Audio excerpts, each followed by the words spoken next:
réalité, tous les Français doivent être conscients que l'État dans lequel nous pensons vivre n'existe plus juridiquement. Depuis le 16 mars 2020, les institutions françaises, à la fois du point de vue du droit interne et du point de vue du droit international, n'existent plus. Elles sont mises en suspension.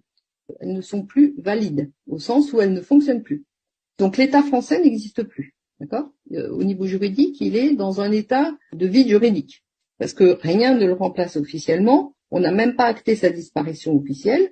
Mais officieusement, juridiquement, il n'existe plus. Voilà. Donc ça, c'est le constat.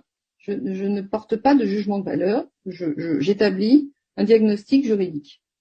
Par contre, il y a quand même une équipe au pouvoir qui prend des décisions, qui les impose et qui les impose par la coercition. En particulier, quand une loi est votée, tout l'appareil d'État est mis au service de l'application de cette loi. D'accord ?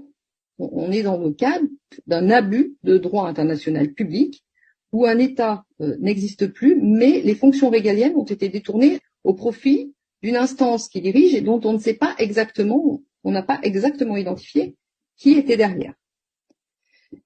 Néanmoins, on sait que quand on est en état de guerre, on est sous propagande de guerre. Et là, la propagande de guerre n'est pas franco-française. Elle s'applique à tous les États européens, tous les pays de l'OTAN, de façon assez large.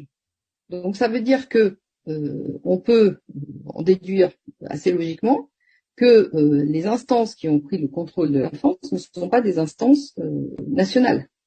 Nous sommes au service d'entités qui n'ont pas été nommément désignées, même si on peut globalement comprendre d'où elles viennent. Elles viennent de l'OMS, elles viennent de Davos, elles viennent de tout ça.